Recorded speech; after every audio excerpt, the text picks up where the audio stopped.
Pak Yuli. Mungkin Pak Yuli bisa Jadi gini, pekerjaan open book itu sangat dimungkinkan begini Pak. Apabila di dalam proses pengadaan ini ada salah satu atau dua vendor atau workshop gitu ya. Tetapi kita itu sebetulnya belum pernah melihat barang itu dan di pasaran tidak ada. Contoh nih, ini dulu kan untuk mengantisipasi pekerjaan yang mohon maaf nih, PLTU Cina itu. Nah itu kan kita harus mendesain suatu alat atau seperempat atau ini sesuai dengan aslinya. Nah, pada saat open book itu misalkan ada workshop yang mampu gitu ya, misalkan Garuda lah, workshopnya Garuda. Nah itu kita proses untuk misalkan sepakat jadi open book, maka dia akan menceritakan misalkan membuat barang A ini. Membuat barang A itu sama dengan penunjukan langsung, tapi dia punya ciri khas karena tidak ada di pasaran gitu ya. Betul. Terus nanti dia akan membuka selebar-lebarnya dia untuk memproduksi A itu habisnya sekian loh, saya ngambil margin sekian loh gitu. Ya. Artinya ini penunjukan langsung apabila memang di pasaran tidak ada, kan begitu? Ya, artinya penunjukan langsung yang sifatnya sangat khusus lah. Oke, sebenarnya ya sama saja dengan penunjukan langsung, tidak ada beda gitu loh. Ya. Jadi kalau di materi saya kemarin itu kalau tidak salah kan tender terbatas sama lelang terbuka kalau tidak salah ya. Kalau tidak salah loh ya, mungkin bisa di-share ya. Jadi kalau penunjukan langsung kemarin itu kesepakatannya adalah bikin semacam fakta integritas ya, karena ini bisa saja sama dengan konsultasi ya. Jasa konsultasi itu kan penunjukan langsung ya. Kalau konsultasi bisa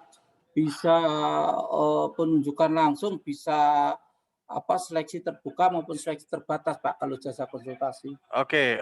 Tapi kayak PLN selama ini ada seleksi terbatas, seleksi terbuka enggak?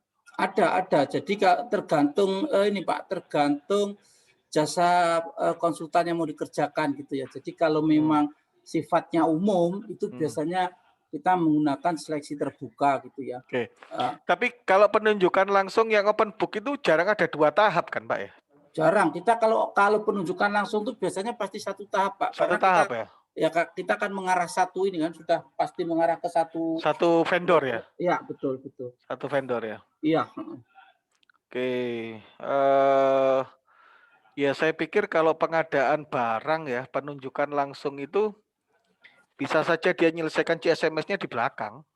Iya. Gitu aja nanti. Yang saya susun kemarin itu cuma 2, tender terbuka sama tender terbatas. Tender terbuka itu tidak ada di DPT, ya. Tender terbatas itu yang ada di DPT, kan begitu? Iya, betul. Nah, kemudian kalau penunjukan langsung, jadi begini. Saya coba nanti oret-oret ini ya, flowchart-nya. Karena penunjukan langsung itu sifatnya hampir sama dengan tender terbuka kalau CSMS. Jadi vendor yang sudah ditentukan itu kemudian dikirimi linknya CSMS, kemudian dia melakukan pengisian CSMS gitu loh. Cuman bedanya kalau tender terbuka itu ada sistem gugur, tender terbatas juga ada sistem gugur, tapi untuk seleksi langsung tidak ada sistem gugur gitu loh. Karena ya vendornya ya itu sudah ditentukan dari awal vendornya gitu loh. Nggak mungkin bisa digugurkan kan begitu. Iya. Kalau tender terbatas kan ada pesertanya beberapa gitu ya. Tender terbuka kan pesertanya beberapa kan begitu. Berarti kan fungsi dari CSMS itu bisa menjadi pemfilter, ya, menjadi filter bagi kontraktor yang akan bekerja di PLN kan begitu. Cuman kalau yang penunjukan langsung mau open book atau penunjukan langsung biasa ya nggak ada filter dari PLN. Cuman dia wajib untuk ngisi CSMS gitu loh, wajib. Nah sekarang pertanyaannya gini Pak Yuli. Iya. Apakah penunjukan langsung ini bagaimana proses vendor dari penunjukan langsung open book ini terdaftar di PLN? Bagaimana? Jadi gini, memang secara ketentuan di 022 penunjukan langsung itu bisa menggunakan DPT, bisa tidak menggunakan DPT. Jadi yang tidak menggunakan DPT sekarang. Tidak menggunakan DPT, maka dia akan dikualifikasi dulu. Persyaratan kualifikasinya itu dilihat dulu, baru nanti proses seperti biasa itu ya, seperti kayak pengadaan, cuma prosesnya saja yang cuma satu tahap, satu sampul gitu ya kalau penunjukan. Artinya proses kualifikasi ada di awal kan? Ada di awal. Iya sama, ikut itu aja nanti. SMS-nya ikut itu aja. Jadi prekualifikasinya ada prekualifikasi administrasi berupa kelengkapan administrasi, DPT, SIUP dan lain sebagainya kan ada di situ ya. Iya. Nah, nanti dia begitu selesai dia harus ngisi CSMS gitu. Kalau model kayak begini ya setelah dia kualifikasi selesai keluar sertifikat gitu ya. Kemudian kalau ini yang harus dipertimbangkan betul. Kalau dia bekerja di workshopnya dia, ya dia nggak usah bikin ASC plan. Kalau dia suplai barang loh ya. Kalau dia suplai barang, hanya suplai barang, dibuatkan di workshopnya, kemudian dikirim ke PLN, itu kan dia bekerja tidak di PLN, tidak di wilayahnya PLN, tapi wilayahnya dia, kan begitu. Di workshopnya dia, bikin barangnya di situ. Barang jadi baru dikirim ke PLN. Nanti PLN yang masang kan begitu. Makanya nggak perlu ASC plan gitu loh. Nggak perlu rencana K3 karena dia kerja di workshopnya gitu. Memang gini Pak Rusdi, PLN memang agak unik sedikit gitu ya. Memang ada pekerjaan yang mulai desain sampai masangnya nanti melibatkan dia gitu ya. Contoh misalkan blade PLTU. Blade PLTU itu kalau kita beli ke workshop, maka dia akan bekerja di lokasi kita dulu untuk mengukur dimensi-dimensi blade itu dulu, terus dibuat di workshop dia, dibawa ke tempat kita, semi permanennya pengolahannya di tempat kita gitu. Ada jasa yang dikerjakan di tempat kita. Memang untuk material-material atau pekerjaan-pekerjaan kritikal itu biasanya dia selain mendesain juga memasang. Gitu. Artinya gini, yang tahu bahwa itu nanti bekerja di wilayahnya PLN atau tidak kan teman-teman pengadaan berarti ya? Teman-teman kita usernya sebetulnya. Oke. PLN lah intinya. Oke, enggak, maksud saya gini. Pengadaan kan pasti tahu kan pasti dikasih tahu user kan? Iya, betul. Oke, maksud saya begini. Nanti pada saat pengadaan open book ini nanti saya buatkan diagram alinnya. Pada saat pengadaan open book ini nanti pengadaan ya, saya nggak tahu nanti open book ini langsung ke pelaksana atau perencana pengadaan. Perencana dulu, jadi ada proses sebetulnya sama, ada proses di perencana juga. Terus nanti setelah di perencana itu sudah selesai dokumen open book-nya, baru diserahkan ke pelaksana untuk proses sampai dengan kontraknya gitu. Kemarin di tender terbuka itu langsung pelaksana loh Pak Yuli. Nah, tadi gini, tender pertama gini, ya memang ada proses gini. Untuk persyaratan dokumen-dokumen itu memang wilayahnya perencana pengadaan. Jadi nanti yang mendesain dokumen RKS-nya atau bidoknya itu adalah teman-teman di perencana pengadaan. Itu kalau di tender terbatas atau tender terbuka.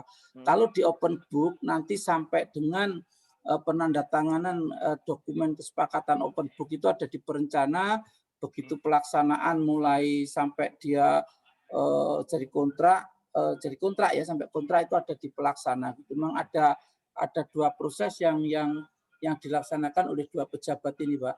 Oke, nanti saya ini aja ya. Saya susun nanti yang open book ya. Tapi di open book itu kan selalu ada dua jenis ya.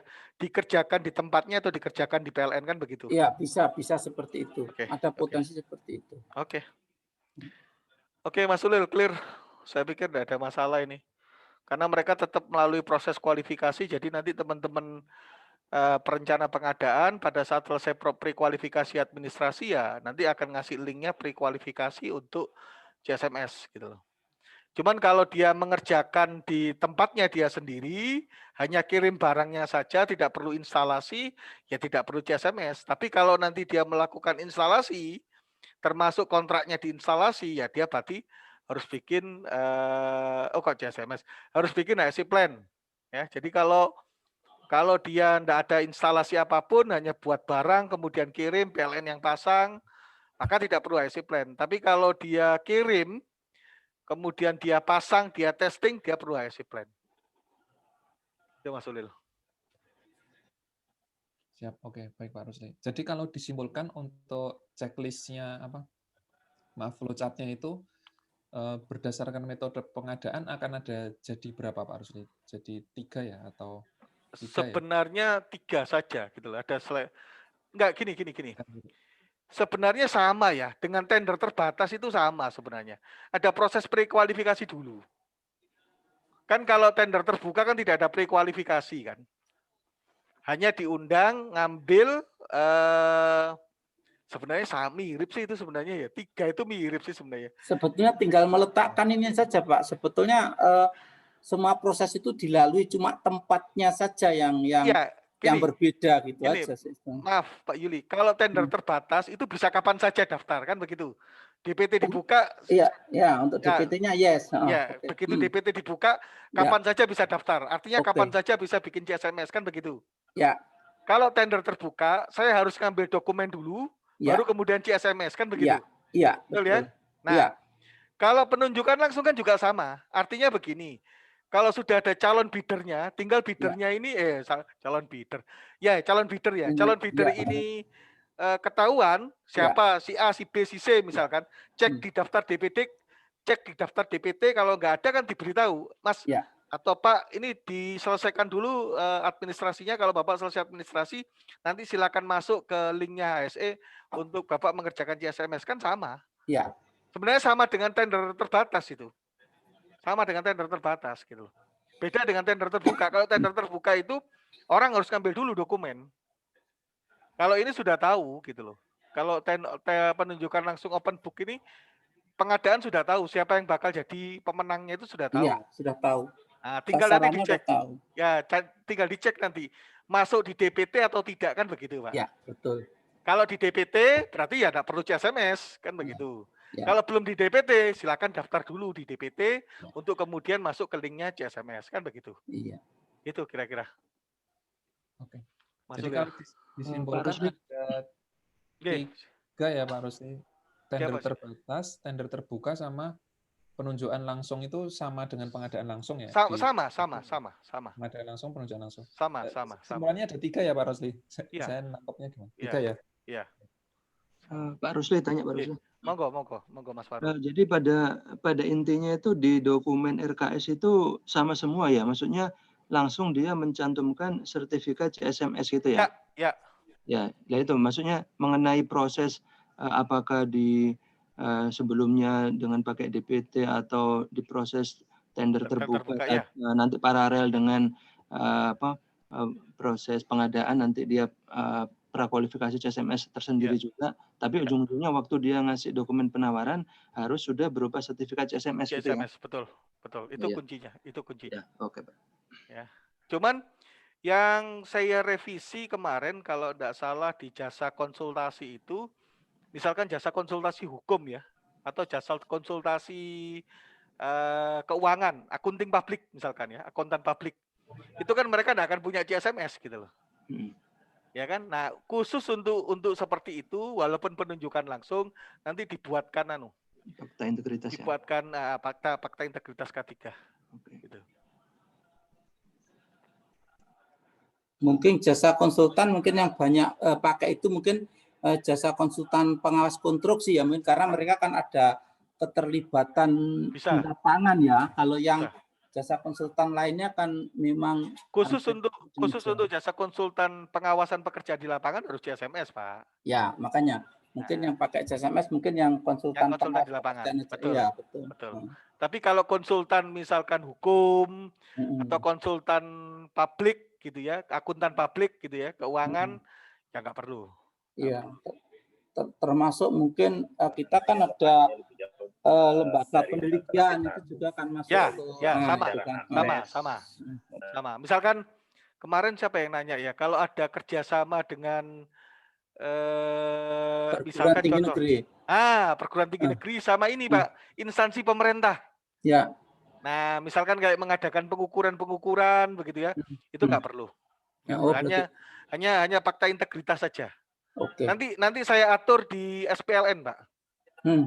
Ya, pengecualian itu akan saya atur di SPLN. Ya. Jadi lingkupnya CSMS itu adalah semua yang suplai jasa dan produk ya, kecuali jasa-jasa konsultan yang saya sebutkan nanti. Nanti itu bisa bertambah gitu loh. Misalkan perguruan tinggi, kemudian instansi pemerintah, law firm, ya firma hukum, atau kantor akuntan publik gitu loh. Itu. Oke. Pak Rusli mau tanya, kalau berdasarkan jenis ini kan ada pengadaan barang, konstruksi, jasa ya, yang barusan kita diskusikan. Itu nanti di CSMS akan diakomodir di risk assessment ya Pak Rusli? Apakah bisa masuk di situ Pak Rusli? Apanya Untuk tingkat resikonya yang oh, Pak Rusli desain misalkan. Itu ya. masuknya di tahapan maksudnya di fase risk assessment ya Pak? Ya. Langsung bisa masuk situ ya, oke. Ya.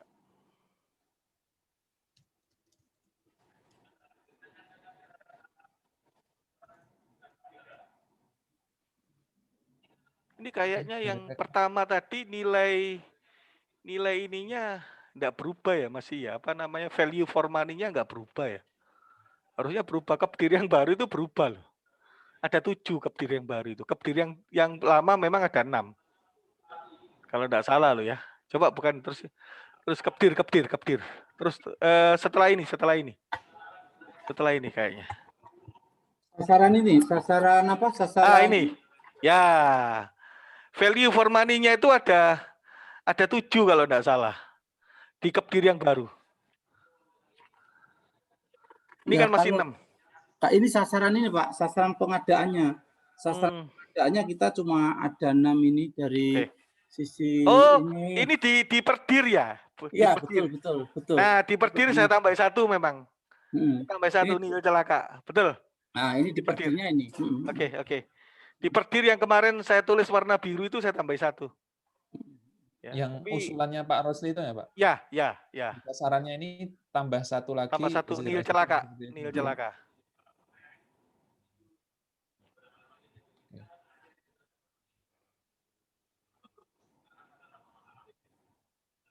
Nah, ini mungkin alurnya dari masing-masing yang agak detailnya ya. Saya juga. Iya. Jadi misalkan mungkin nanti ini slide-nya bisa kami share juga ke Pak Rosli gitu biar buat contekan kalau yang. Sebenarnya gini. Kalau secara umum sih proses tidak berubah ya. Jadi boleh dikatakan prosesnya tidak ada perubahan. Jadi tidak merubah filosofi proses, fundamental proses itu tidak ada perubahan. Cuman memang kita mengembedded ya, menempelkan. Ya, bukan menambahi loh ya, tapi menempelkan satu kegiatan untuk mengendalikan kontraktor. Ya sebenarnya makanya saya berusaha untuk tidak menjadi sebuah kegiatan tambahan, tapi kegiatan embedded saja gitu. Ya, jadi bukan tahapan yang terpisah, misalkan tidak. Gitu ya. Nah, mungkin yang agak sedikit berubah nanti adalah kriteria lolos dan tidaknya. Ini yang kritikal ya. Kalau yang beberapa waktu sebelumnya kan kriteria lolos tidaknya itu kan ditentukan oleh 2 ya. Harga dan kualitas, kan begitu. Harga dan spesifikasi teknis gitulah. Nah, itu kan yang jadi penilaian ya. Nah, nanti yang ketiga, selain harga dan spesifikasi teknis, juga ada kinerja K3. Jadi orang bisa saja tidak lolos verifikasi atau tidak lolos tender atau kalah dalam tender karena memang kinerja K3-nya tidak seperti yang diharapkan. Itu.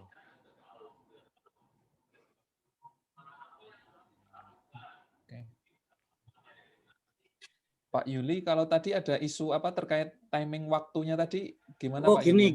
Jadi gini.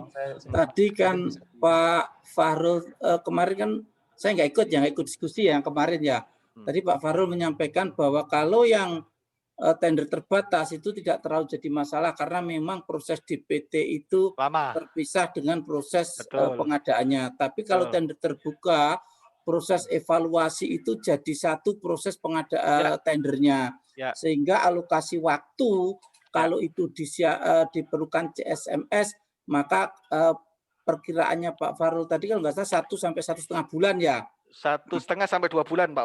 1,5 sampai 2 bulan. Nah, itu yang perlu dipertimbangkan karena kalau di kantor pusat oke, karena memang pekerjaannya hampir rata-rata dalam satu tender itu bisa sampai 4-5 bulan. Tapi kalau di unit induk itu hitungannya hari, jadi bisa 45 hari, bisa 5. Nah, merubah waktu yang biasa dilaksanakan dengan cukup 45 hari, terus dengan ada tambahan ini kira-kira molor jadi tambahan anggaplah 60 hari, berarti kan hampir ada 100 hari dalam enggak demikian Pak Yuli, enggak demikian. Jadi pada saat tender itu, jadi gini, pada saat mohon maaf ya Pak Yuli ya, saya potong langsung ya. Jadi begini, pada saat si vendor ini mengambil dokumen, kan begitu ya, pada saat dia ngambil dokumen, nah diinformasikan bahwa selain menyiapkan administrasi, dokumen siup segala macam, mereka juga langsung masuk ke link untuk ngisi CSMS. Jadi bareng itu bareng. Jadi tidak 45 hari selesai, enggak. Jadi bareng dalam rentang waktu 2 bulan itu atau 1,5 bulan itu, mereka diberi waktu 3 hari di sana untuk menyelesaikan CSMS. Kemudian kawan-kawan ini diberi waktu kurang lebih kalau tidak salah 3 hari juga untuk melakukan istilahnya ya, evaluasi CSMS itu 3 hari. Kemudian 3 hari itu nanti diputuskan apakah dilakukan set visit atau tidak. Kalau dilakukan set visit itu dibatasi waktu selama 5 hari. Jadi totalnya sendiri itu kurang lebih sekitar 6 tambah 6 tambah 5 ya, 11 hari lah. Di dalam 1,5 hari, dalam 1,5 bulan atau 45 hari, ada 11 hari yang memang dipakai oleh kawan-kawan. Itu. Makanya kan begini, pertanyaannya kan begini. Kalau tender terbuka itu, misal ya, kalau tender terbuka itu diikuti oleh 45 orang, mungkin bisa dihandle cepat gitu ya. 45 perusahaan maksud saya, bisa cepat gitu ya. Tapi kalau yang ikut 20, maka perlu sumber daya lain karena ini hanya dibatasi oleh waktu yang tidak boleh lebih dari satu setengah bulan. Karena menurut informasi Pak Mas Fahrul kemarin, dari ngambil dokumen sampai yang bersangkutan ini submit dokumen, jadi dari ngambil RKS sampai submit dokumen tender, itu waktunya kurang lebih rata-rata sekitar 1,5 bulan. Kan begitu ya Mas Fahrul ya, kalau tidak salah kemarin penjelasannya. Nah, di rentang waktu itu kawan-kawan pengendali K3, pejabat pengendali K3, kontraktor di situlah bekerja. Jadi tidak nambahi yang sudah 45 hari. Pak Yuli, enggak. Tapi di dalam 45 hari itu mereka juga bekerja gitu loh. Oke, Pak Rusdi, kalau begitu berarti begini. Kalau memang agak beda ya, kalau di pusat agak lama. Kalau kami itu mulai pengumuman 3 hari plus hari keempat unvising, setelah unvising 7 hari, berarti berapa nih? 4 sama 7, 11. Nah, di hari ke-12 mereka itu submit, udah masukkan. Kalau yang ada ini hari ke-12 sudah masukkan, kalau tadi Pak Rusdi menghitung kurang lebih 15 ya. 15 hari selesai, artinya secara paralel kalau teman-teman di HSS itu bisa menyelesaikan kurang lebih, anggaplah paling lama 20 hari, artinya juga nggak terlalu berpengaruh terhadap proses pengadaan yang ada ini. Karena kan totalnya kan 45 hari. Iya, Pak Yuli. Kita 45 hari itu juga ini ya. Enggak pengaruh, enggak ada pengaruh. Oke. Kalau pengertian 1,5 bulan tadi adalah waktu loss-nya gitu ya, tapi paling tidak kalau tadi dihitung-hitung anggaplah sekitar 15 hari sejak mereka begitu diumumkan, mendaftar, ngambil dokumen, sejak ngambil dokumen itu dia langsung ngisi, terus ada jeda waktu teman-teman juga sudah mulai proses. Prinsipnya pada saat nanti dia sudah masukkan dokumen itu sudah harus pegang hasil dari CSMS itu kan. Betul.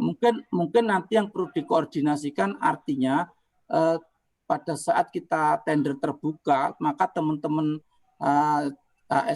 SSE ya atau teman-teman K3 harus koordinasi dengan kita. Kira-kira berapa lama dengan sekian peserta diperlukan, maka kami ngikuti nih, maka tender di-upload dokumennya paling lambat sekian, sehingga dia ada ruang waktu untuk menyelesaikan di CSMS-nya. Gitu. Yang jelas harus simultan, Pak Yuli.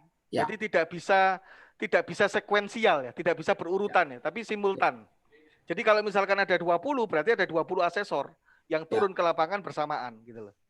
Entah bisa diambil dari, misalkan kalau kontraktornya berasal dari Medan, ya teman-teman dari Medan yang kerja. Misalkan yang ngambil tender itu dari Surabaya, misalkan ya Surabaya, Bandung, Kalimantan Selatan, Banjarmasin, Balikpapan, kemudian Sulawesi misalkan, maka yang melakukan asesmen di lapangan, verifikasi lapangan itu adalah dari unit-unit terdekat. Jadi nanti unit-unit terdekat dikontak, ini sudah selesai, kontraktor di dekat Anda tolong dilakukan verifikasi lapangan jika diperlukan. Kalau enggak ya enggak. Artinya verifikasi di lapangan itu opsional. Ya, sepanjang dokumen yang disampaikan di database nanti adalah dokumen yang seperti yang diminta, up to date gitu ya, itu tidak diperlukan verifikasi lapangan gitu loh. Tapi kalau misalkan dokumennya meragukan, perlu verifikasi di lapangan, maka kawan-kawan yang terdekat itu bisa dimintai bantuan untuk melakukan verifikasi di lapangan. Nah, kemarin yang jadi isu adalah, ini pertanyaan dari Surabaya, Pak, apakah nanti teman-teman di UP3 atau ULP itu juga diberi pengetahuan atau diberi kemampuan menjadi verifikasi CSMS? Ya. Itu nanti di tahap yang sudah, kalau sistemnya sudah terbangun, online sudah terbangun, kemudian nanti ada proses pendampingan, mereka juga nanti ada proses pelatihan juga. Jadi tersebar seluruh Indonesia, nggak harus tergantung dari Jakarta, nggak harus tergantung dari unit induk, UP3 pun bisa melakukan verifikasi di lapangan. Gitu Pak Yuli. Jadi verifikasi di lapangan baik itu dilakukan PLN pusat, unit induk, UP3 atau ULP sama sahnya. Sama sahnya. Itu satu. Yang kedua, hasil verifikasi di lapangan, berita acara itu bisa dipakai untuk ikut tender sepanjang itu sudah selesai. Jadi walaupun misalkan begini, misalkan contohnya besok mau tender, hari ini saya terima berita acara, ya saya tanda tangani, saya kontraktor misalkan, saya tanda tangani, ini bisa jadi bahan atau ini bisa jadi dokumen yang saya submitkan, walaupun sertifikatnya belum keluar, itu boleh di prosedurnya saya kasih itu memang. Jadi dokumen berita acara itu nanti akan ada nomornya. Nah nomornya ini nanti dicek apakah dokumen berita acara ini dipegang oleh perusahaan yang sesuai atau tidak. Itu Pak Yuli. Jadi makanya nanti untuk pengaturan strategi bagaimana melakukan verifikasi lapangan, saya pikir itu sudah menjadi kewenangannya kawan-kawan dari divisi HSSI. Cuman 11 hari atau mungkin 15 hari kata Pak Yuli tadi, itu adalah batasan, gitu. Tidak boleh tidak. Gitu. Jadi begitu kontraktor sudah memasukkan dokumen, ya seperti kesepakatan awal, kontraktor harus memasukkan 2 dokumen, satu sertifikat CSMS atau berita acara CSMS, yang satu HSI Plan. Nah nanti ada pekerjaan berikutnya kurang lebih sekitar 30 hari untuk melakukan review dokumen yang dikumpulkan tadi Pak. Sehingga di 45 hari akan keluar siapa yang jadi pemenang, siapa yang tidak lolos. Gitu Pak Yuli. Baik, secara ini bisa dipahami Pak Rosyansa, ini nanti mungkin tinggal teknisnya ya, karena kalau betul. Saya bayangkan tadi saya juga nggak terlalu ribet sebetulnya gitu ya, karena hampir sama dengan persyaratan dokumen, cuma kontennya saja yang berbeda sebetulnya, betul. Kan gitu ya. Betul. Nah, jadi sebetulnya nanti bisa terus kita kan di pengadaan juga syukurnya kita tidak dibatasi oleh waktu ya, beda dengan ketentuan yang lama harus sekian hari. Kalau kita di aturan PLN ini fleksibel, mau berapa saja waktunya terserah kita yang mendesain. Nah itu yang mungkin nanti memang perlu dikoordinasikan antar user, KSSC sama pengadaan itu aja Betul, sih, saya kira enggak betul, masalah. betul. Jadi kalau dibilang, kalau kemarin estimasi saya sekitar 2 bulan dari terima dia ngambil dokumen apa namanya tender gitu ya, sampai dia dinyatakan menang atau dinyatakan apa namanya tidak lolos, itu sekitar 2 bulan lah, kurang lebih perhitungan saya begitu. Karena 2 bulan itu di oil and gas itu jamak, Pak. Jadi nanti dia dikasih waktu sama dengan yang Pak Yuli sebutkan, sekitar 15 sampai 20 hari. Mereka diminta untuk menyiapkan dokumen, kemudian hari ke-15 atau hari ke-20 dia submit, gitu kan. Kemudian setelah disubmit, selama waktu kurang lebih antara 30 sampai 40 hari, itu biasanya ada komunikasi. Jadi misalkan begini, contoh misalkan begini ya, mereka ketika submit, jebret gitu ya, kan sudah di-close, gitu kan. Tiba-tiba dari pihak internal PLN, misalkan dari pihak internal PLN, oh ini harus berubah begini. Nah, kalau ini nggak ada di pasaran harus kayak begini. Nah, itu kan harus diinformasikan. Nah, itu selama waktu 30 hari. Tapi itu bukan kewenangannya K3. Kewenangan K3 adalah begitu masuk dokumen, ya, hari ke-15 sampai dengan hari ke-45, ya, itu harus bisa ditentukan siapa yang menurut K3 bisa lolos, siapa yang tidak. Nah, nanti yang tidak lolos menurut K3 itu menjadi bahan pertimbangan bagi teman-teman pengadaan untuk tidak meloloskan juga. Karena di oil and gas juga begitu, Pak. Begitu kita tahu bahwa oh enggak lolos, ya sudah, berarti kontraknya melayang gitu. Gitu. Jadi ini jadi satu apa namanya? Jadi satu kebijakan baru mungkin nanti di pengadaan. Makanya kemarin saya sudah sampaikan ke Pak Basuki, ini harus dibicarakan di tingkat FVP lah ya. Nanti beliau-beliau antara Pak Komang dengan FVP-nya pengadaan duduk bareng untuk disampaikan ke direksi, Pak. Ini ada ketentuan baru yang akan kita terapkan bahwa kriteria kontraktor itu tidak lulus ada 3 sekarang. 1 harga, 2 spek teknis, 3 HSE. Jadi spek harga masuk, harga masuk, spek teknis masuk, K3-nya nggak masuk ya nggak lolos gitu loh, Pak. 3-3-nya harus masuk. Ini yang mungkin nanti harus harus dibicarakan lah. Nanti beliau-beliau aja, Pak Yuli mungkin yang membicarakan. Tapi yang jelas gini, submit dokumennya mereka untuk K3, nanti yang merevisi atau mereview, ya, yang meninjau itu adalah orang K3. Jadi begitu Pak Yuli terima dokumen atau Pak Fahrul terima dokumen dari kontraktor, melihat ada dokumen K3, serahkan aja kepada K3. Tolong dicek. Saya butuh berita acara bahwa yang bersangkutan ini layak atau tidak. Itu aja. Itu kira-kira. Oke. Pak Yuli. Oke, enggak masalah, sesungguhnya udah clear ya. Dari sisi mungkin nanti tinggal mengatur di teknis pelaksanaannya aja, saya kira kalau ini udah enggak terlalu. Ya. Betul. Ada lagi kira-kira? Tadi apa masalah ini Pak Rusdi kemarin kita itu, juga Pak? Waktu sosialisasi kemarin kita singgung masalah biaya nih, masalah duit nih. Memang dari dulu kami di pengadaan selalu dikritik vendor. Bapak itu mensyaratkan terlalu tinggi macam-macam tapi nggak pernah ada biayanya. Nah ini maksud kami memang harus dibicarakan di level manajemen. Ya. Apa sih sebetulnya yang bisa diakomodir di CSMS ini supaya memang juga tidak ini ya. Tadi teman-teman saya kasih gambaran. Kalau di pekerjaan konstruksi di luar sana bukan di PLN, itu ROK itu sampai 30% saya bilang. Makanya kalau alat-alat atau perlengkapan K3 itu melekat di dia, ya mungkin dia masih bisa enjoy, masih bisa kerja karena memang batasan ROK itu di SNI untuk konstruksi itu bisa sampai 30%. Nah, sedangkan kita dibatasi 10 sampai 15 gitu, sehingga memang ini jadi yang harus dibahas, apakah ada komponen-komponen yang memang bisa dibiayai atau kalau tidak seperti apa gitu, supaya kalau kontrak ini kan harus win-win solution, Pak, tidak bisa menang kalah gitu kan masalahnya. Betul. Saya setuju Pak Yuli, cuman begini, masalahnya begini, CSMS itu bisa dikatakan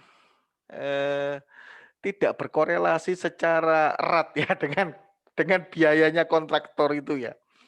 Nah, jadi gini, memang di pelaksanaan nanti kan kontraktor itu kan harus menghitung ya kira-kira akan melakukan kegiatan apa saja selama proyek atau selama pekerjaan itu diserahkan ke mereka.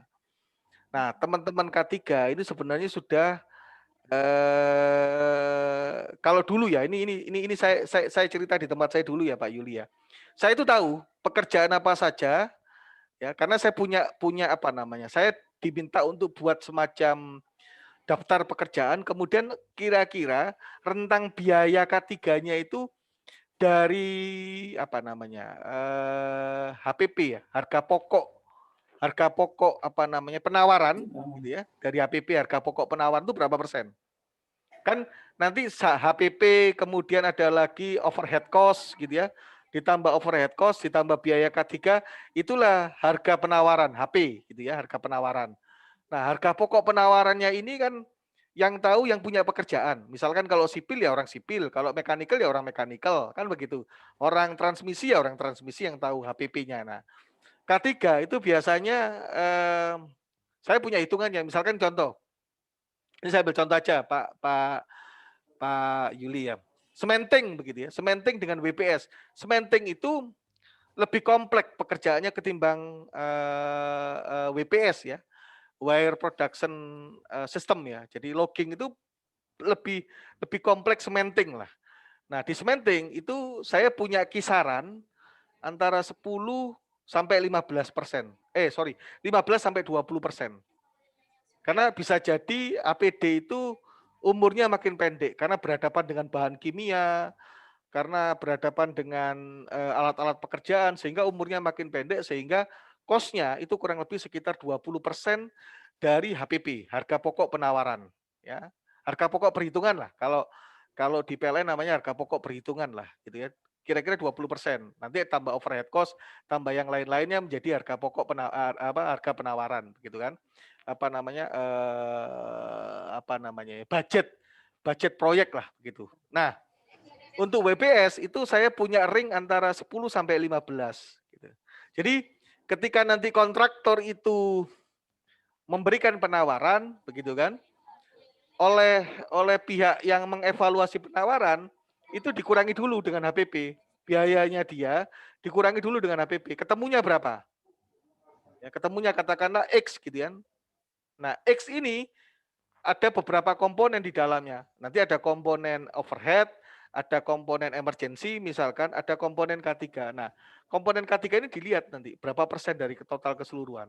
Taruhlah misalkan kalau saya ambil 10%, kalau saya ambil 15%, berarti sisanya ini kira-kira masuk akal nggak kalau dia cost-nya yang masuk ke mana? Ke overhead cost atau ke emergency cost gitu.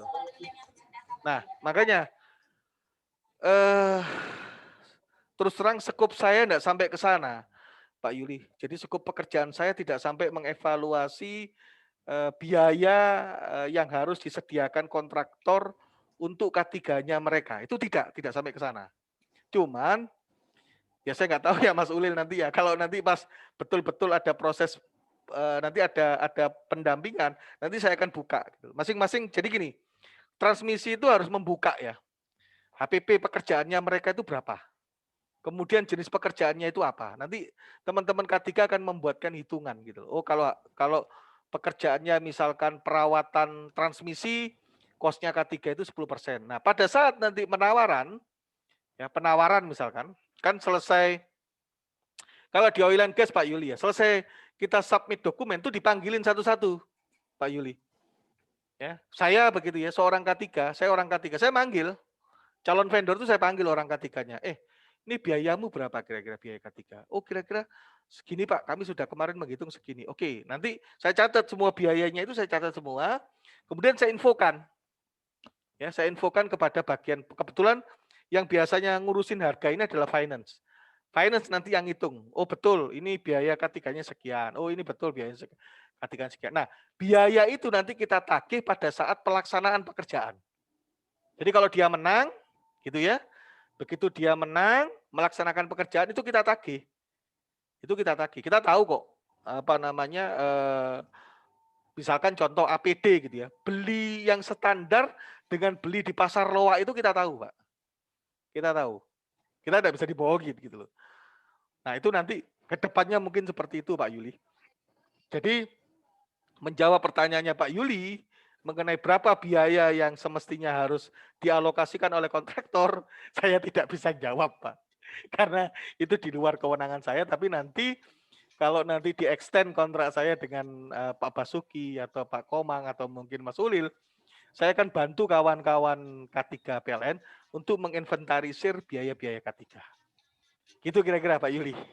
Ya, makasih Pak Rusli. Saya enggak bisa jawab betul loh. Karena kontrak saya hanya untuk menyusun aliran GSMS agar bisa menjadi satu dengan alirannya pengadaan. Betul, Oke. itu aja. Oke. Ada lagi yang lain kira-kira? Nyambung dulu Pak Rusli. Kalau insya Allah lah untuk implementasi ya ada indikasi positif lah tetap terus. Cuman maksudnya gini Pak Rusli, mohon info ya, mohon arahan juga.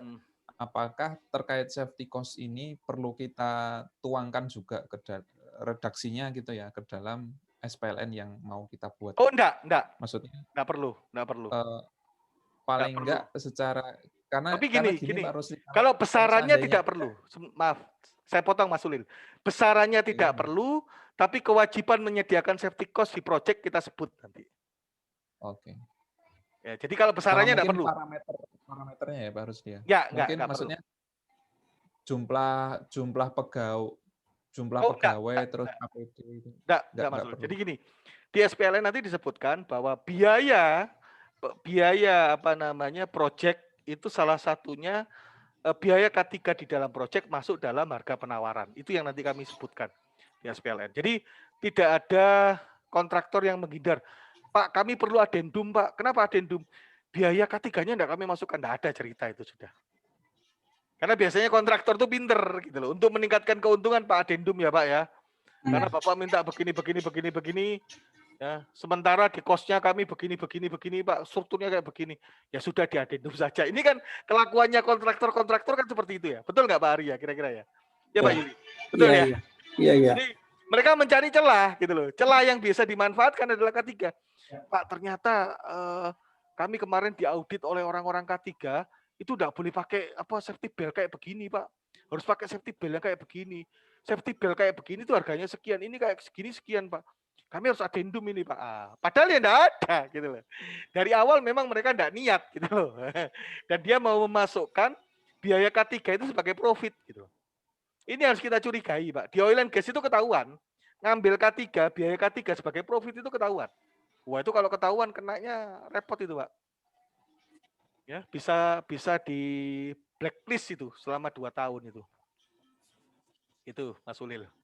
Tidak kita sebutkan spesifik numbernya ya, tapi kita secara makro kita sebutkan bahwa di dalam penyusunan HSE plan dan juga program K3 harus mempertimbangkan biaya yang nantinya menjadi satu bagian tidak terpisahkan dari biaya proyek.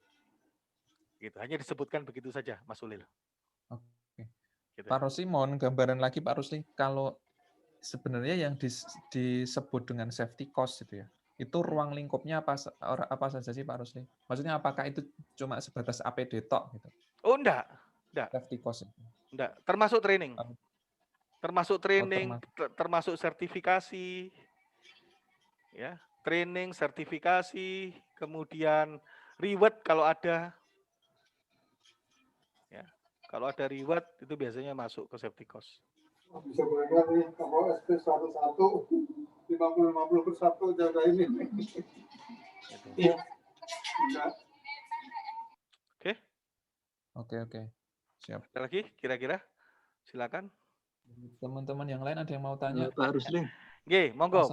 Ya, berarti nanti waktu nyusun itu nyusun harga perhitungan engineering maupun harga perkiraan sendiri itu untuk biaya K3-nya kita melibatkan orang K3 ya? Ya, betul. Soalnya nanti khawatirnya nanti salah. Ya, kita tidak tahu yang idealnya demikian, Pak. Idealnya demikian. Iya, dengan pekerjaan ini itu ya K3 yang wajar itu berapa? Kita kan nggak tahu juga. Ya, betul. Oh ya, oke. Tapi nanti tetap loh, Pak. Jadi pada saat verifikasi biaya, saya nggak tahu di PLN ya. Kalau di oil and gas, pada saat verifikasi biaya itu dua yang dipanggil. Pelaku dari pekerjaan atau departemen teknis yang berhubungan dengan pekerjaan sama K3. Itu yang dipanggil, Pak. Untuk verifikasi biaya. Kalau di oil and gas loh ya. Jadi tidak ada dusta di antara kita gitu. Jadi tidak ada lagi ceritanya, Pak adendum ya, Pak adendum ya, oh ada sudah. Gitu. Ya, ini kebiasaan kontraktor ini lucu-lucu kadang-kadang Pak, mencari celah di K3 sebagai adendum gitu loh. Berarti ini ya Pak Rusli, kalau safety cost itu APD, training, sertifikasi itu berarti sudah di-define dulu ya Pak Rusli? Ya, ya. Nanti di gini Mas, makanya begini. Di HSE plan mereka harus mendefine nanti. Ini yang sedang saya susun. Insya Allah besok atau lusa selesai itu lagi saya susun. Nanti di HSE plan itu harus di-define. Biaya-biaya yang terlibat dalam program itu apa saja nanti. Ya, yang nanti yang harus dimasukkan sebagai dasar perhitungan di proyek tersebut. Ya, biaya meeting P2K3 ini konsumsi lah ya. Konsumsi, biaya meeting P2K3 misalkan. Biaya training. Oke, biaya training itu misalkan contohnya gitu ya. Contohnya misalkan begini. Tiba-tiba ada perubahan legal gitu ya. Ada perubahan legal, kemudian sementara proyek ini terus masih berjalan, otomatis kan mau tidak mau kan PLN juga menginstruksikan kepada kontraktor untuk memenuhi legal tersebut kan. Padahal di legal itu ada kewajiban untuk melakukan training. Nah, itu kan keluar biaya. Nah, itu menjadi tanggung jawabnya PLN memang. Ya, yang ada di biayanya kontrak tadi, ya, yang ada di biaya kontrak itu.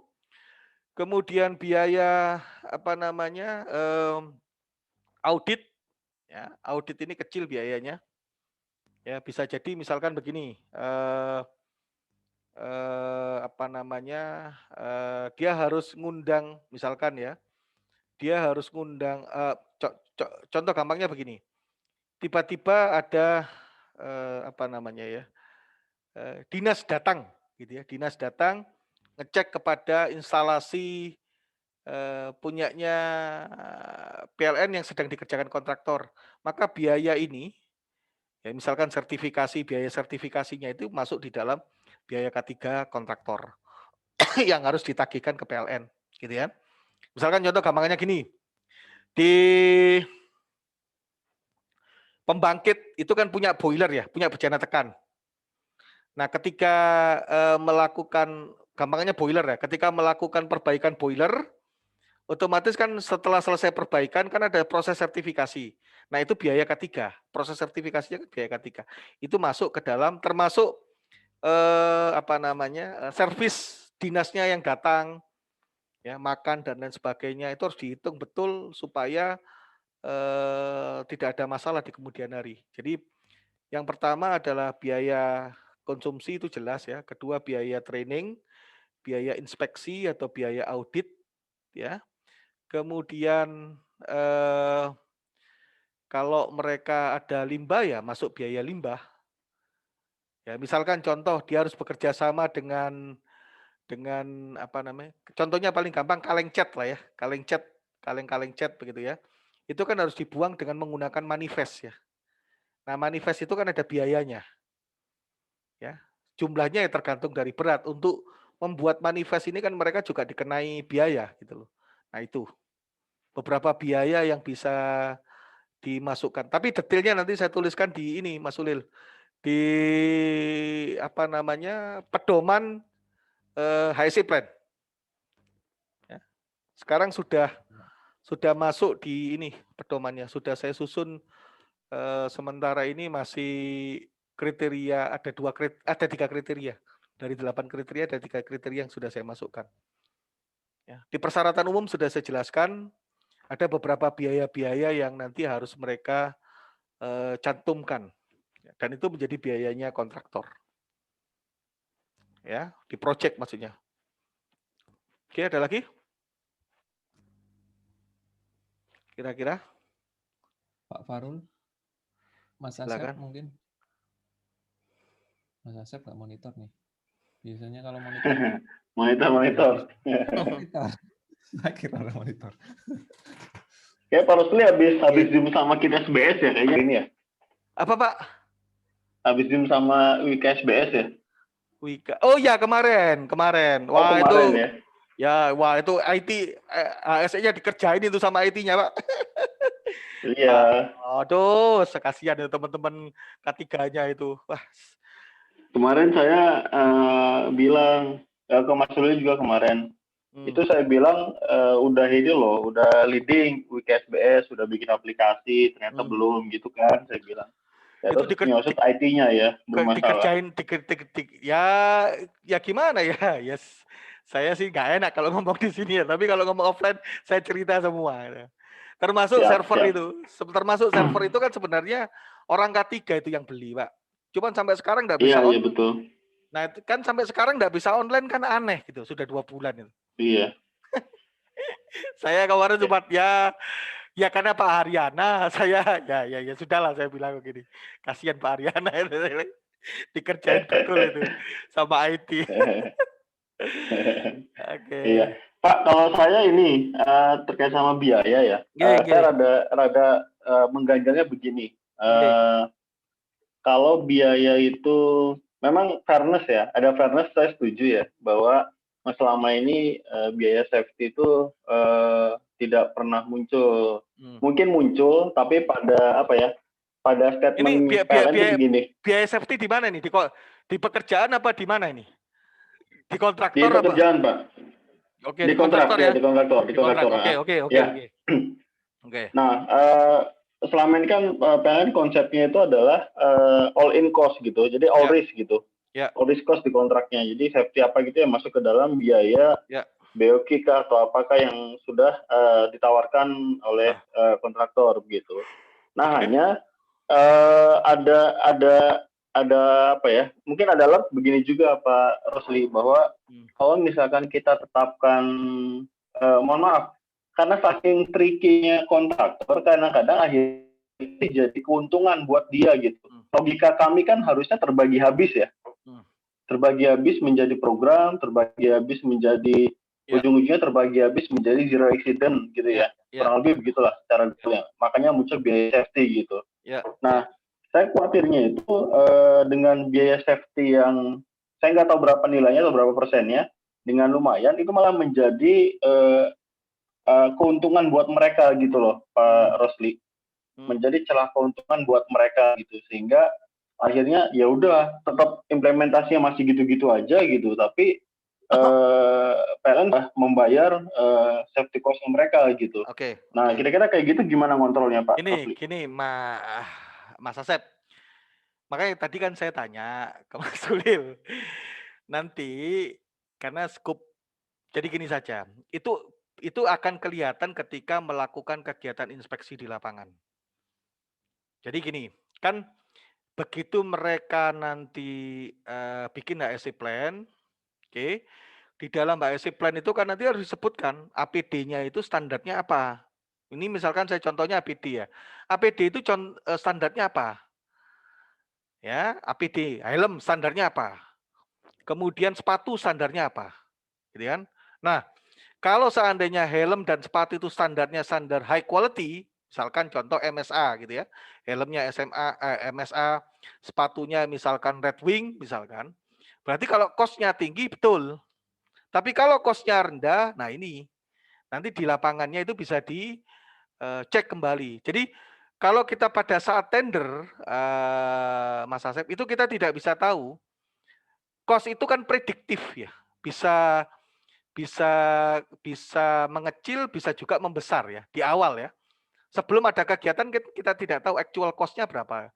Cost yang masuk pada saat penawaran itu kan cost plan gitu. Walaupun sudah dihitung oleh pemilik pekerjaan atau direksi pekerjaan kan sudah menghitung ya, keluar nanti harga pokok penawaran gitu ya, HPP gitu ya. Nah, itu kan sifatnya masih prediktif. Kita tidak tahu di lapangan ini ada kejadian apa gitu ya, yang bisa jadi membuat cost-nya menjadi naik gitu, sehingga perlu adendum gitu kan. Nah, pada saat nanti bukan verifikasi, pada saat nanti kegiatan inspeksi ke lapangan, kan di prosedur saya itu kan ada kegiatan inspeksi di lapangan ya, diagram alir pemeriksaan di lapangan ya. Kemudian kan sudah saya kasih juga apa namanya checklistnya ya pada saat inspeksi di lapangan. Nanti di situ ketahuan. Misalkan contoh begini, gampangannya begini ya, simpelnya begini. APD, misalkan helm MSA, harga helm MSA itu kurang lebih sekitar 400 ribuan. Ternyata di lapangan helmnya bukan MSA. Ya, 400 ribu, misalkan pekerjanya 10, berarti 400 ribu kali 10 kan? 400 ribu kali 10 itu kan kita kira-kira 4 juta. Sementara pekerjaannya sendiri dilakukan setahun. Ya helm itu pasti setahun, karena umur helm rata-rata 2 tahun. Kalau pekerjaannya misalkan multiple years gitu ya, atau lebih dari setahun, berarti ada 2 kali penggantian helm. Ya, ada 2 kali penggantian helm, berarti biayanya bisa jadi 8 juta. Oke, makanya begini, Mas Asep. Pada saat nanti verifikasi harga, maka di situ ada keterlibatan orang K3.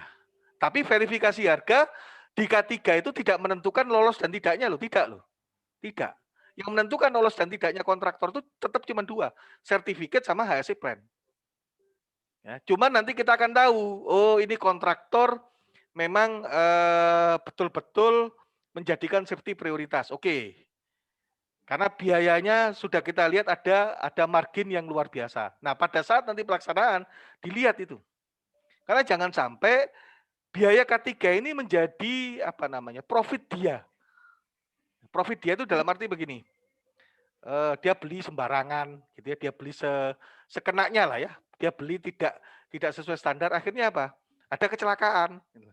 Pokoknya kalau sudah ada kecelakaan, ada insiden itu biasanya ada yang substandard, ada yang tidak sesuai dengan standar. Nah, itu nanti pada saat investigasi dicari itu, pasti ketemu. Kalau sudah ketemu, misalkan ya sudah, selesaikan. Apa selesaikan? Masuk daftar hitam gitu. Di oil and gas begitu, Mas Asep. Jadi di awal nanti mereka harus menjelaskan, ya Pak, kosnya sedemikian karena resikonya ini Pak. Sementara program kami nanti ini.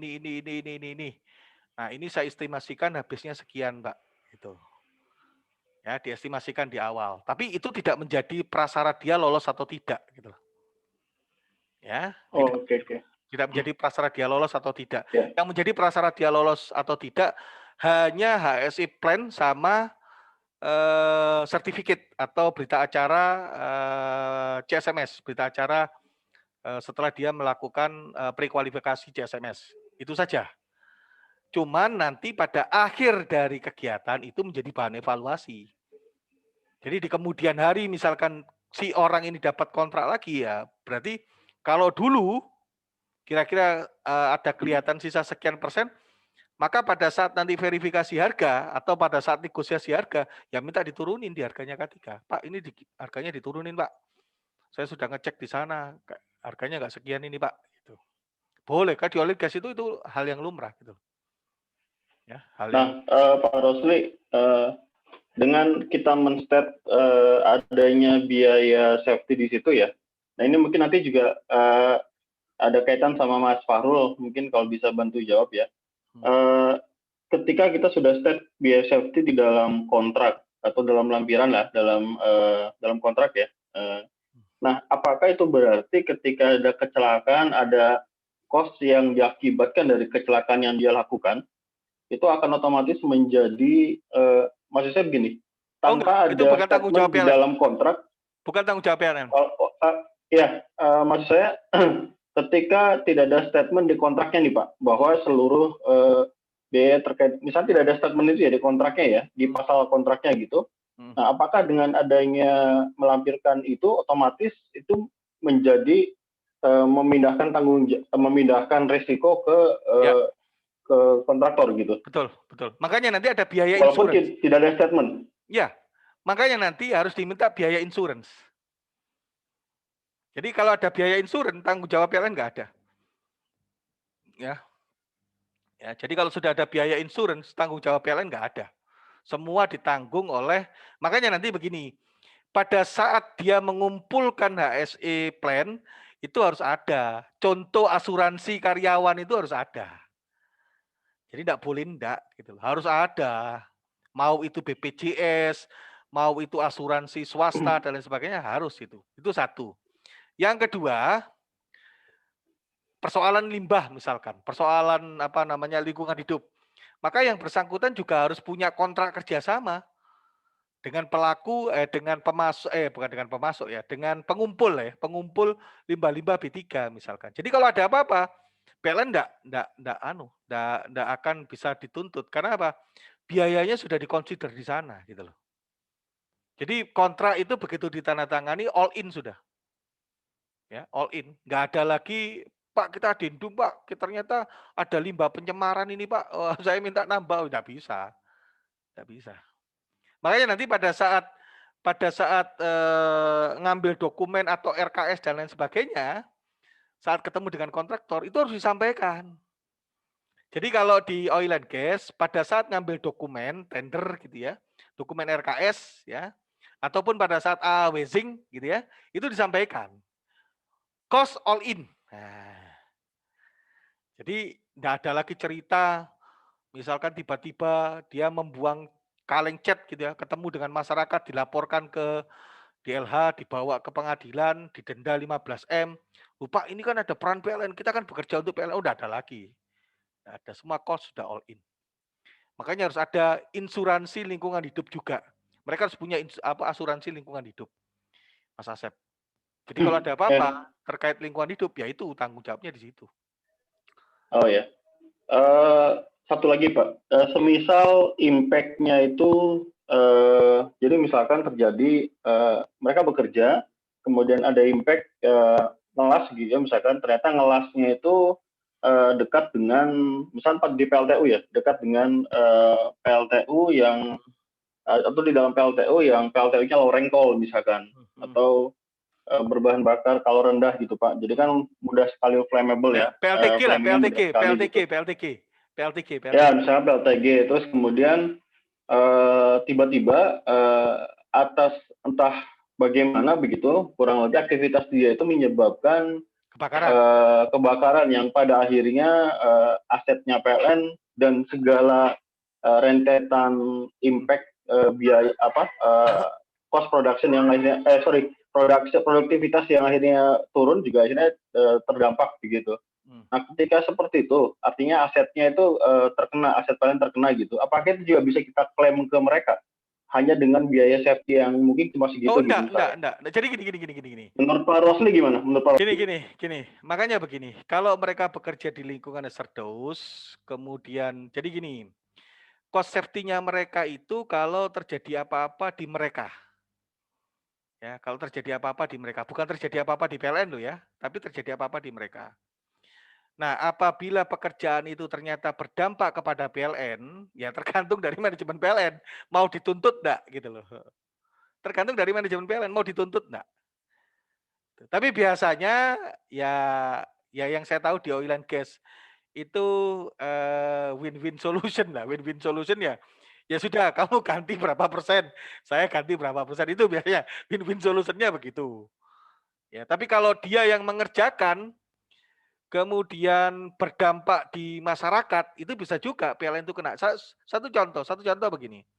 Hukum kita ya kalau di hukum K3 itu enggak jelas ya, di apa namanya, di Undang-Undang Kesehatan, Undang-Undang 36 tahun 2009 sama Undang-Undang Lingkungan Hidup, Undang-Undang 32 tahun 2009. Itu jelas. Ya, dua undang-undang itu 32 sama 36 sama-sama tahunnya 2009, itu jelas. Jadi kalau ada pekerjaan, ya ini kalau ada pekerjaan ya, subkon ya, atau kontraktor, ya ketika pekerjaan ini berdampak kepada masyarakat, maka pemberi pekerjaan juga penanggung jawab. Ya, juga bertanggung jawab. Itu ada di Undang-Undang 32 dan Undang-Undang 36 itu ada. Ya, Undang-Undang 36 itu kesehatan, Undang-Undang 32 itu lingkungan hidup. Ya, ada itu disebutkan. Jadi PLN juga bertanggung jawab kalau ada apa-apa. Misalkan ada pencemaran, ya karena misalkan mencemari sawah, gitu ya, mencemari sawah karena keteledoran subkontraktor, gitu kan. kemudian masyarakat menuntut gitu ya. Nah, itu PLN punya andil juga untuk memberikan kompensasi. Tapi itu tidak masuk di dalam biaya mereka. Jadi biaya mereka itu adalah biaya yang harus mereka keluarkan, yang harus mereka belanjakan untuk mengendalikan resiko pekerjaan, itu saja. Ya, manakala ada kejadian-kejadian luar biasa seperti itu, ya biasanya sih tidak. Di luar klausul itu ya, Pak? Ya, tidak ada, di luar klausul itu. Ya. Oke. Ya, seperti misalkan di Porter Horizon ya, Pak ya. Itu kan kejadian BP dari itu. kontraktor misalkan. Ya, akhirnya ya. BP itu kan BP tanggung jawab penuh. maksudnya begitu. Betul. Walaupun Transocean juga membayar ya, tapi kan tidak tidak sebesar BP membayar. Oke. BP-nya, betul. Ada lagi yang lain? Kira-kira? Cukup, Pak. Pak Rusli izin tanya, Pak Rusli. Monggo. Mau mendetailkan lagi ya di risk assessment. Kan sebelumnya di risk assessment rencananya kan kami tim dan yang sebelumnya ya, maksudnya rencana sebelumnya kan ingin membuat list pekerjaan gitu ya, berdasarkan tingkat resikonya gitu. Jadi pekerjaannya apa? Kalau kami kan membaginya berdasarkan jenis pekerjaan. Jadi misalkan transmisi, distribusi, pembangkit, terus mungkin perkantoran gitu. Nah, sedangkan di sini di pengadaan ini kan ada termasuk, maksudnya jenis pengadaannya kan ada pengadaan barang, pekerjaan konstruksi, jasa, konsultasi, pengadaan khusus gitu ya. Maksudnya ini adalah pengkategorian yang berbeda dengan case yang distribusi, pembangkit, transmisi. Mas, beda. Nanti kira-kira nyingkronkannya ini berarti apakah kalau di distribusi itu berarti kita semacam kombinasi gitu ya, Pak Rusli ya? Berarti berdasarkan pekerjaan PLN dan jenis jadi gini, sebenarnya gini. Kalau yang jenis yang ada di flowchart ini kan objek yang dikelola oleh pengadaan ya. Jenis ini kan objek yang dikelola. Jadi pertama ada barang ya. Pengadaan kan mengelola barang. Ya, barang beli gitu ya, terutama barang yang disuplai ya. Kemudian pekerjaan barang, penyediaan barang dan jasa, konstruksi misalkan. Penyediaan jasa saja begitu kan. Nah, kalau yang dimaksudkan Mas Ulil itu berhubungan dengan jenis lokasi kerja. Sekarang begini, pengadaan barang itu lokasi kerjanya di mana? Misalkan di gudang. Oke, di gudang, karena lokasinya di gudang, maka yang potensi sekali terjadi di gudang ini kan kejatuhan barang. Barang terjatuh, atau misalkan ketabrak forklift, kan begitu ya? Nah, itu penyediaan barang misalkan ke gudang bisa saja high karena apa? Di gudang ada mondar-mandir forklift. Ya, tapi kalau gudangnya tidak ada forklift, gudangnya hanya orang saja di situ ya bisa saja. Ya, sama jenis pengadaannya pengadaan barang, tapi lokasi pekerjaannya di warehouse, kemudian warehouse-nya tidak ada forklift gitu ya. Hanya orang saja ya bisa saja kriteria risikonya low. Jadi tidak ada hubungan dengan ini, Mas Ulil. Tidak ada. Resiko yang Mas Ulil tadi tanyakan itu berkenaan dengan lokasi kerja. Area kerja. Gitu ya. Sama proses kerja. Jadi ada dua, lokasi kerja dan proses kerja. Proses kerjanya perlu manjat enggak? Nyedia barang perlu manjat enggak gitu. Kalau enggak perlu manjat ya sudah. Gitu. Oke, contoh Pak Rusli, jadi misalkan pengadaan barang gitu ya. Contoh saja misalkan beli trafo gitu. Trafo kan beratnya mungkin sekitar bisa sampai 1 ton gitu. Beli trafo. Kalau gudang di PLN itu kan biasanya memang ada yang ada forklift-nya, ada yang enggak, ada yang ada kontrolnya saja. Cuman pengelolaannya, istilahnya pengelolaan safety di gudang itu kan ada di bawahnya PLN ya, bukan vendor langsung gitu. Jadi misalkan akadnya nih istilahnya beli barang aja tapi diantar ke gudang gitu. Nah, yang antar siapa? Yang antar siapa? Kontraktornya? Ya, kontraktornya nganter, cuman unloading-nya ya mungkin sampai unloading-nya juga dari kontraktor sih. Ya tetap high, tetap high. Gitu. Tapi kalau PLN ngambilnya dari gudangnya kontraktor, ya kontraktornya low. Kan penyediaan barang, tolong saya dikoreksi ya Mas Fahrul kalau ada yang salah. Ada yang disebut dengan FOB, gitu kan? Free on board. Ya, ada yang namanya CNF. Ya, cost and freight. Ada yang namanya CIF. Jadi ada yang oke, sampai di sini saja.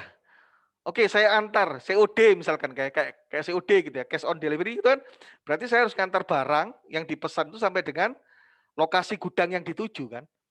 Nah, sekarang lokasi gudangnya, area kerjanya dan proses kerjanya kira-kira ada potensi high nggak? Ada. Berarti walaupun jenisnya hanya penyediaan barang, suplai barang, tetap kondisinya high. Karena apa? Dia memasuki area kerja, dia berhadapan dengan proses kerja yang high seperti tadi ya. Terlibatnya proses apa namanya misalkan truk fuko ya, truk fuko yang untuk dipakai yang untuk ngangkat biasanya ya, untuk ngangkat kan ada truk yang ada arm bomnya itu di belakang untuk ngangkat apa namanya trafo misalkan ya tetap aja high gitu, makanya harus dilihat dulu. Siap. Ya ini belinya di lokasinya di warehouse-nya kontraktor atau kontraktor yang sampai nganter gitu itu Mas. Oke. Jadi tidak ada kaitannya sama yang jenis barang ini, pekerjaan konstruksi, jasa, tidak ada hubungannya. Jadi tingkat resiko yang dimaksudkan Mas Ulil tadi hanya ada kaitannya dengan area kerja atau lingkungan kerja atau lokasi kerja dan proses kerja. Itu Mas Ulil. Baik, kayaknya cukup jelas Pak Rusli. Dari rekan-rekan lain ada mau ditanyakan? Silakan kalau ada yang mau tanyakan. Kalau enggak mungkin untuk CLC apa dari Pak Rusli udah ada yang bisa disampaikan ke saya yang critical yang diminta Pak Basuki kemarin ya. Yang macam skat itu Pak Rusli. Belum. Saya belum siapkan Mas Ulil. Saya masih konsen dulu kepada HSE Plan sama ini pedoman HSE Plan sama pedoman program K3L-nya kontraktor dulu. Kalau itu saya serahkan nanti saya akan susun CLC seperti apa. Saya belum sama sekali belum nyentuh ke sana masih. Gitu. Oke, siap Pak Rusli. Mungkin 2 minggu lagi lah ya, minggu depan mungkin bisa ke HSE Plan dulu ya Pak Rusli kita agendakan. Bisa, insya Allah bisa. Minggu depan insya Allah bisa. Saya akan coba beresin malam ini karena kan besok kan libur ya. Saya coba beresin malam ini, kalau ndak Sabtu atau Minggu saya kirimkan sehingga nanti bisa menjadi bahan bacaan teman-teman ya. Itu kurang lebihnya. Pak Rusli tanya Pak Rusli. Oke, monggo Mas Farul. Biasanya Mas Farul kalau tanya ini susah-susah gitu loh. Pak, cuma sharing aja Pak. Oh gitu ya. Saya kalau Mas Farul tanya ini derdek saya. Oke, silakan. Yang pernah Bapak sampaikan ini mengenai yang konsorsium. Jadi kan kalau di tempat kami itu karena proyeknya IPC, pembangunan pembangkit, transmisi, gardu induk itu kan sangat dimungkinkan pasti konsorsium. Nah, jadi kalau yang pernah Bapak sampaikan untuk yang memenuhi CSMS itu leadernya aja ya? Leadernya aja. Nah, terus kalau ada konsorsium kan bukan hanya model konsorsium yang hanya ada leader dan member, juga ada kayak joint operation. Itu kan dia setara, maksudnya kalau sama. Berarti dua perusahaan yang membentuk joint operation itu itu harus memenuhi CSMS semua berarti ya. Iya. Pokoknya intinya kalau dia menghandle, maksudnya kalau leader kan jelas dia yang menghandle pekerjaan itu. Iya. Kalau dia posisinya setara kayak joint operation, ya berarti kan dua-duanya menghandle kalau ada dua. Berarti dua-duanya CSMS itu ya. Kan pada saat JO itu kan pasti ada yang punya lebih ya. Kan kalau kita bicara joint operation itu kan nggak mungkin pasti ada yang lebih lah. Jadi misalkan contohnya begini. Mitsubishi JO dengan Waskita Karya gitu ya.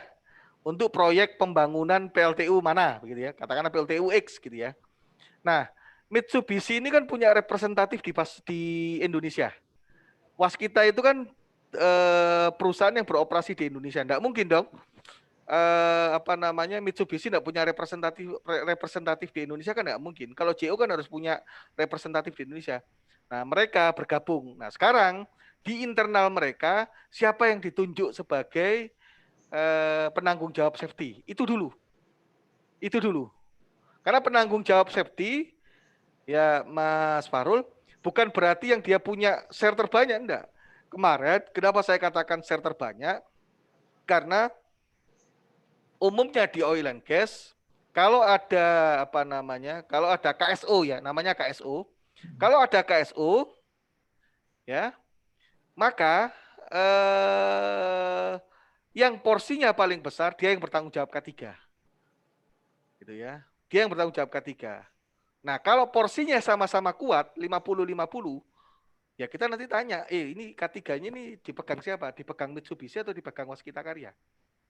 Begitu. Kalau dipegang, misalkan Mitsubishi ngomong, sudah Waskita Karya. Ya sudah, kita enggak mau tahu dengan prosedurnya Mitsubishi, kita yang lihat prosedurnya Waskita Karya. Apapun yang Mitsubishi kerjakan nantinya, ya tetap acuannya kepada Waskita Karya. Itu Mas Farul. Itu tanggung jawab itu tertuang di mana, Pak? Kenapa? Karena kalau konsorsium kan ada perjanjian akte notaris lah gitu, perjanjian konsorsiumnya. Mungkin ada tertuang di situ tapi kalau konsorsium kan nggak jadi isu karena ada leader dan member. Oke. Nah, jadi kalau kayak yang JO tadi yang setara dalam pekerjaan tapi nggak tahu kalau dalam ketiga di RKS-nya kawan-kawan perencanaan pengadaan itu disebutkan nanti. Begitu. Disebutkan gimana, Pak? Jadi gini. Misalkan contoh PLN ini bakal memperkerjakan JO misalkan joint operation. Maka di RKS nanti disebutkan bahwa ketentuan CSMS ini tergantung dari penunjukan internal. Jadi pada saat nanti mereka ngambil dokumen, ya dokumen tender misalkan, ya harus ditegaskan siapa ini pejabat K3-nya dari mana ini. Kita enggak ikut campur internalnya JO ya, tidak. Tapi yang jelas nanti harus ditegaskan pada saat mereka mengambil dokumen, ya misalkan JO antara Waskita dengan Mitsubishi gitu ya. Maka harus ditegaskan pada saat yang ambil dokumen, ini siapa nanti yang menjadi penanggung jawab K3-nya. Begitu. Ya. Kalau di oil and gas itu biasanya di RKS-nya atau scope of work-nya itu sudah disebutkan. Ya, pokoknya JO harus melampirkan, jadi gini. Nah, saya jadi teringat di oil and gas begini. Kalau JO itu biasanya kan mereka ada namanya, saya tidak tahu ya kalau di PLN diterapkan enggak gitu ya. Di oil and gas itu ada namanya power of authorization, POA. Jadi ketika saya ngambil RKS atau ngambil TOR atau ngambil scope of work ya SOW, itu saya harus menyerahkan POA gitu, power of authority ke procurement-nya. Ya, nanti oleh procurement-nya kan biasanya kan procurement kan mengundang, kan begitu Mas Farul ya, ngundang ya, katakanlah PTA, PTB, PTC gitu ya. Di undangannya itu sudah di state, ya, harap membawa serta POA Departemen HSE. Gitu. Jadi yang datang nanti perwakilan manajemen dan perwakilan HSE. Kalau di oil and gas begitu. Nah di PLN saya tidak tahu. Saya tidak tahu ada semacam gini enggak, ada semacam kayak saya boleh mengambil RKS setelah saya menyerahkan semacam surat mandat lah ya. Semacam surat mandat dari perusahaan bahwa saya memang mewakili perusahaan gitu. Nah, saya mewakili perusahaan itu ada dua kalau di oil and gas. Mewakili secara teknikal dan mewakili secara K3. Dua-duanya diserahkan nanti kepada panitia lelang gitu. Panitia lelang kemudian memberikan RKS. Gitu. Nah, kalau di PLN kayak begitu enggak kalau kita ngambil RKS? Maksudnya surat kuasa? Bukan surat kuasa, ya boleh lah, boleh dikatakan surat kuasa. Surat kuasa kalau di kita itu Pak. Surat kuasa ya. Nah, kalau di oil and gas itu surat ya semacam surat kuasa lah ya. Tadi namanya POA, Power of Authority gitu loh. Ya sama surat kuasa. Cuman kita ada dua. Kuasa secara teknikal, jadi diberi kekuasaan secara teknikal, sama diberi kekuasaan secara HSE. Cuman yang hadir dua orang, dari Departemen Teknis dan dari HSE. Jelas ya? Kira-kira Mas Farul. Jadi kalau di kita ya mungkin masih umum Pak. Mungkin kalau nanti CSMS ini akan jalan, nah mungkin nanti perlakuannya bisa aja beda. Harus itu, harus. Beda ya. Harus Mas Farul. Karena begini. Jadi kalau di oil and gas itu mereka tidak akan ngasih dokumen karena di dalam dokumen itu ada kriteria K3 yang bisa membaca itu orang K3 saja gitu loh. Ya, jadi RKS-nya tetap karena RKS nanti berisi aturan main ya, berisi aturan main. Kemudian di dalam RKS itu ada kalau di oil and gas itu di dalam RKS itu ada lampiran pedoman pedoman HSE plan yang harus diisi oleh mereka, yang harus diisi oleh kawan-kawan K3 begitu ya. Nah, pada saat kita ngambil RKS itu karena ada teknis dan K3, maka 2 surat kuasa itu harus diserahkan, surat kuasa K3 dan surat kuasa teknis. Walaupun top manajemennya yang hadir, tetap saja 2 itu diperlukan. Biasanya begitu kalau di oil and gas. Jadi mereka yakin, oh si PTA, PTB, PTC, PTD, misalkan ada joint venture gitu ya, ada joint operation, kita tahu oh berarti di joint itu yang jadi orang K3-nya dari Wika misalkan, atau di joint itu yang jadi orang K3-nya Mitsubishi Indonesia misalkan begitu. Nah, itu yang menjadi kontak kita nanti untuk persoalan-persoalan kontraktor safety management system. Penunjukan itu berarti kita mensyaratkan di RKS itu bahwa kalau dia JO itu perusahaan harus membuat surat menunjuk salah satu perusahaan yang bertanggung jawab K3 gitu ya. Ya. Tapi mengenai sertifikat CSMS-nya dua-duanya ya? Enggak, satu aja. Satu aja yang bertanggung jawab itu. Ya, yang bertanggung jawab itu. Oh iya. Oke, Pak. Ya, sebentar itu, Pak. Oke. Ada lagi kira-kira? Kalau dari saya cukup Pak Rusli. Bapak yang lain apakah ada? Kalau enggak, biar break dulu Pak Rusli. Kalau saya lebih prefer ketemunya sering tapi enggak lama-lama gitu ya. Jadi enggak terlalu lama juga ngisi gelasnya, dikit-dikit diminum ya gitu. Enggak apa-apa. Gitu lah. Ya. Jadi intinya sih sebenarnya kalau saya lihat dari pertanyaan Bapak-bapak semua, sebenarnya sudah mulai mendapat gambaran secara konkret nanti ke depannya seperti apa. Sehingga nanti ketika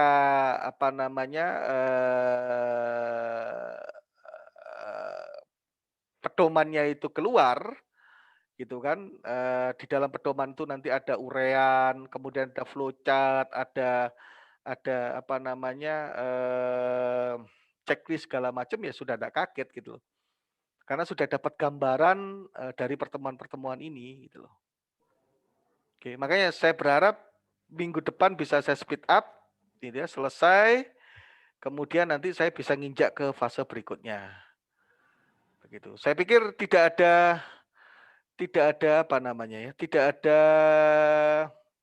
persoalan yang serius ya. Karena dari pertemuan ke pertemuan itu selalu tidak lagi ada diskusi yang menurut saya berat ya. Kan rata-rata kan hanya cuman penegasan begitu saja. Itu Mas Ulil. Ya. Baik Mas Ulil, Pak Rusli, mohon maaf ditanya nih. Tadi waktu diskusi dengan teman-teman tadi gini, ada pertanyaan ke saya terkait dengan implementasi CSMS ini terkait dengan kriteria vendor bagi teman-teman yang memang di unitnya masih terlalu jauh terkait dengan fasilitas implementasi inilah intinya gitu ya. Nah, kemarin tadi saya kasih contoh terkait dengan penerapan UJPTL itu juga gitu. Kami dari 100 vendor, lebih dari 120 vendor itu begitu menerapkan itu memang yang bisa tersaring terakhir sampai bisa mengikuti sekitar 40. Sisanya itu memang ambruk karena memang nggak bisa memenuhi. Nah, tadi pemikiran gini, apakah nanti ini masih nantinya ya implementasinya itu apakah kita mau bikin pilot project atau memang diimplementasikan langsung serentak seluruhnya berlaku gitu. Wah, itu yang bisa jawab Pak Basuki itu, Pak. Nah, terus gini Pak Rusli, ini memang jadi gini, memang kita tetap harus memikirkan ini jadi pertimbangan manajemen harus clear ya, karena kalau ini diimplementasikan secara serentak, maka ada potensi tadi yang dikhawatirkan teman-teman bagi vendor-vendor yang posisinya memang masih nggak siap, itu akan ada korelasinya dengan pekerjaan yang akan dilaksanakan tadi. Rata-rata yang tidak membuat siap itu apanya, Pak Yuli? Makanya tadi gini teman-teman kan dari diskusinya teman-teman itu dia menceritakan di unit-unit yang masih terbelakang gitu ya, kalau nggak salah saya tangkap itu bahwa vendor-vendor itu kalau diterapkan CSMS ini untuk high risk ini kemungkinan masih banyak yang kedederan. Nah, kalau bagi kami gini, memang ini kalau nggak segera dimulai di PLN ini terus tarik ulur terus antara kanan kiri ini jadi tarik menarik sehingga memang tidak ada implementasinya. Nah, maksud kami sebenarnya begini, Pak. Begini. Saya belajar dari oil and gas ya. Di oil and gas itu pertama ya kenapa mereka memberikan alasan seperti itu bukan karena tidak siap, Pak, sebenarnya. Mereka takut. Intinya begitu. Ya, karena ya otomatis kan perubahan itu kan membutuhkan sumber daya. Nah, kadang-kadang yang tidak siap itu sumber dayanya, Pak. Baik itu sumber daya manusia maupun sumber daya finansial. Ya, ini yang harus digarisbawahi. Biasanya begini. Ya, kita akan tahu lah nanti ya, ke depannya kita akan tahu gitu ya, bahwa pengalaman saya di oil and gas, ya, beberapa kontraktor yang menawarkan harga murah itu akan tereliminasi dengan sendirinya, Pak. Karena tidak kuat. Ya, oil and gas seneng dengan penawaran murah itu seneng, Pak. Ya, murah itu seneng. Tapi kadang-kadang banyak hal yang mereka korbankan untuk itu. Akibatnya apa? Yang kena biasanya K3. Ya, karena K3 itu yang invisible, yang tidak mereka perhatikan gitu loh. Jadi kerisauan Pak Yuli tadi memang betul kalau untuk lokasi ULP misalkan ya di daerah-daerah terpencil misalkan ya bisa jadi kontraktornya ketakutan gitu loh. Tapi yang jelas begini, Pak. Ya, yang jelas begini. Bahwa CSMS itu tidak kaku. Ya, tidak kaku. Kenapa saya katakan tidak kaku? Karena ada dispensasi, Pak. Misalkan contoh, jika ada suatu ULP, kemudian kontraktornya the only one, bisa saja GM-nya mengeluarkan dispensasi itu bisa, Pak. Bisa saja itu. Dan sangat memungkinkan untuk itu. Ya, tapi sekali lagi kembali bahwa tujuan kita ini menerapkan CSMS adalah ngajari kontraktor supaya mereka juga membenahi di internalnya mereka agar juga membantu PLN dalam kinerja K3. Ini filosofi utamanya di sini, Pak. Jadi kalau mereka misalkan tidak mau dibantu, ya berarti mereka sendiri ingin memberikan beban kepada PLN. Ini yang harus dihindarkan. Oil and gas itu begitu, Pak. Clear, jelas. Ada CSMS, ya ada duitnya memang. Dibayar oleh mereka. Ya, artinya kegiatan mereka menerapkan CSMS itu dibayar. Dari kontrak-kontrak itu memang ada biaya K3 yang tadi didiskusikan dengan kawan-kawan sekalian itu ada biayanya memang. Makanya ada kontraktor yang siap, ada kontraktor yang tidak siap. Namun kalau hasil diskusi kemarin dengan Pak Basuki di awal-awal itu ada masa jeda 6 sampai 1 tahun kalau tidak salah. 6 bulan sampai 1 tahun. Ya, kalau tidak salah loh ya. Jadi nanti ada kontraktor yang prioritas seperti kayak Waskita dan segala macam itu ada kontraktor prioritas yang kita selesaikan dulu di awal. Baru setelah itu kontraktor-kontraktor yang kecil-kecil. Begitu Pak Yuli. Kira-kira. Ya pokoknya kawan-kawan dari pengadaan tidak perlu khawatir lah. Tidak perlu khawatir. Masih ada apa namanya jalan untuk tetap mengikuti CSMS, namun kontraktornya bisa terpilih seperti apa nanti pasti ada. Ya, karena ini juga tidak kaku-kaku sekali kok Pak Yuli. Ya, tidak kaku-kaku sekali. Makanya begini, mungkin kontraktor bisa kita beri dispensasi, bisa diberi dispensasi sampai 2 kali atau 3 kali. Tapi setelah itu ya mereka juga harus mengikuti proses yang yang sebagaimana ditetapkan oleh direksi, Pak Yuli. Ya, tetap ada dispensasi, itu tetap ada. Di oil and gas juga sama. Oke, saya pikir itu yang bisa saya sampaikan.